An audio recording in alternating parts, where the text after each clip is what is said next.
ابن ابی دنیا مقائد الشیطان میں حضرت ابن عمر رضی اللہ تعالی عنہ سے روایت ہے، ابلیس نے حضرت موسیٰ علیہ السلام سے بھی ملاقات کی تو اس نے کہا، اے موسیٰ، اللہ تعالیٰ نے آپ کو اپنی رسالت کے لیے منتخب فرمایا اور آپ سے کلام فرمایا۔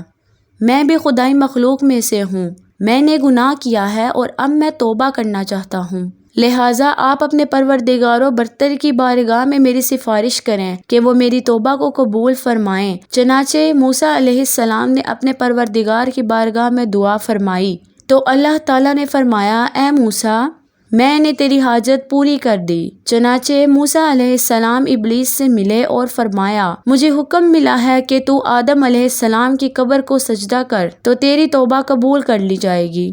ابلیس نے تکبر کیا اور غصے میں آ کر کہنے لگا، میں نے اسے زندگی میں سجدہ نہیں کیا تو اب کیا اس کے مر جانے کے بعد اسے سجدہ کروں گا؟ ہرگز نہیں۔ پھر ابلیس نے کہا کہ اے موسیٰ، میرے حق میں اپنے رب کے حضور آپ کی سفارش کرنے کی وجہ سے آپ کا مجھ پر کچھ حق ہے، لہٰذا آپ 3 واقعوں پر مجھے ضرور دیکھیں گے۔ وہ تینوں جگہیں ہلاکت کی جگہ ہیں۔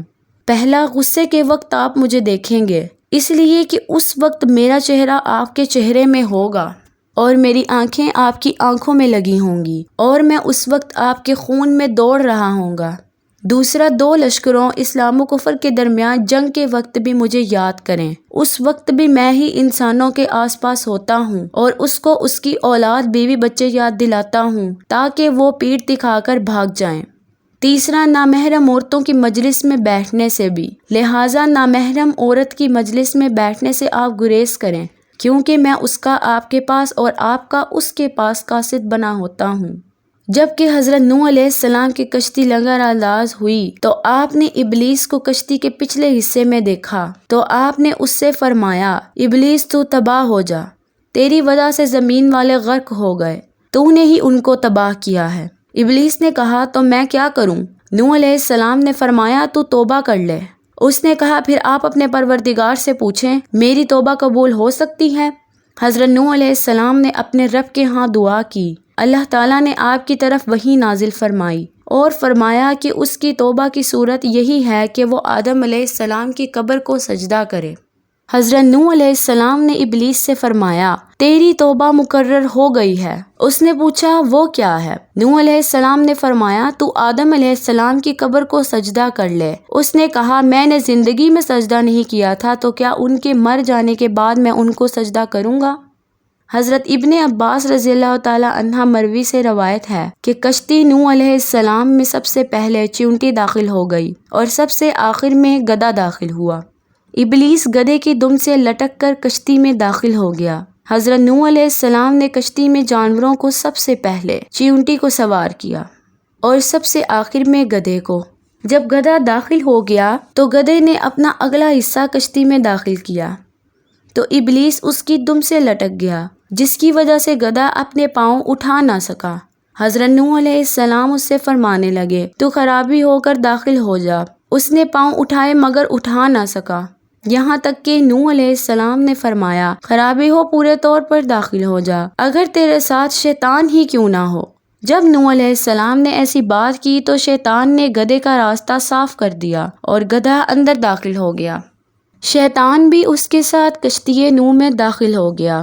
نوح علیہ السلام نے اس سے پوچھا، اے اللہ کے دشمن، تجھے کس نے داخل کیا؟ اس نے کہا، آپ نے گدھے سے نہیں کہا تھا کہ پوری طرح داخل ہو جا، اگر تیرے ساتھ شیطان ہی کیوں نہ ہو؟ حضرت نوح علیہ السلام نے فرمایا، چل میرے پاس سے نکل جا۔ ابلیس نے کہا، آپ کو مجھے اپنے ساتھ سوار کرنا لازمی ہے، کیونکہ مجھے قیامت تک مہلت مل چکی ہے کہ میں قیامت تک زندہ رہوں گا اور اللہ اس طوفان عذاب سے مجھے اسی کشتی کے ذریعے بچا لے گا۔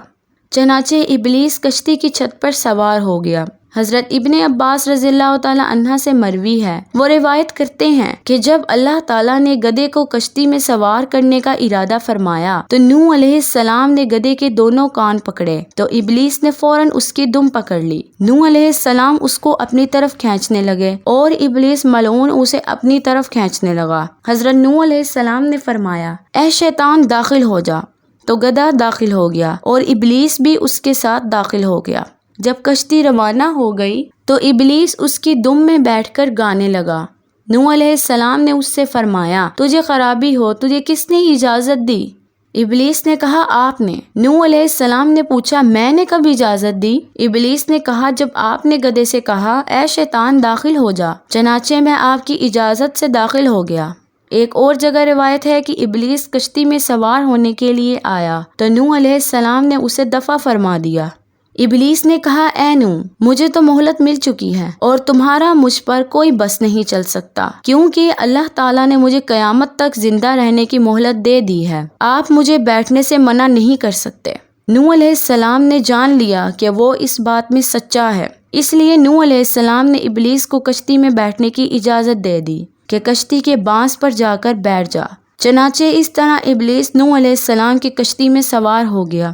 جہاں ساری دنیا غرق ہو گئی وہاں ابلیس حضرت نوح علیہ السلام کی کشتی میں سوار ہو کر بچ گیا۔ محترم عزیز دوستو، آپ کے ذہن میں سوال ضرور ہوگا کہ ایسا کیوں ہوا؟ تو اس کا جواب یہ ہے کہ اللہ پاک نے ابلیس کو قیامت تک زندہ رہنے کی مہلت دے رکھی ہے، اور جب تک قیامت برپا نہیں ہو جاتی ابلیس زندہ رہے گا۔ اس لیے اللہ پاک نے طوفان نوح کے وقت بھی ابلیس کو کشتی میں سوار کرنے کا حکم دیا اور ابلیس بچ گیا۔ میں امید کرتی ہوں کہ آپ کو یہ ویڈیو ضرور پسند آئی ہوگی۔ میں اپنے YouTube کے دوستوں سے یہ گزارش کرتی ہوں کہ ویڈیوز کے نیچے آخر میں اپنی قیمتی رائے کا اظہار ضرور کیجیے گا۔ آپ کی قیمتی رائے میرے لیے حوصلے کا باعث بنتی ہے۔ ملتے ہیں آپ سے اپنی اگلی ویڈیو میں۔ اپنا بہت سارا خیال رکھیے گا۔ اللہ حافظ۔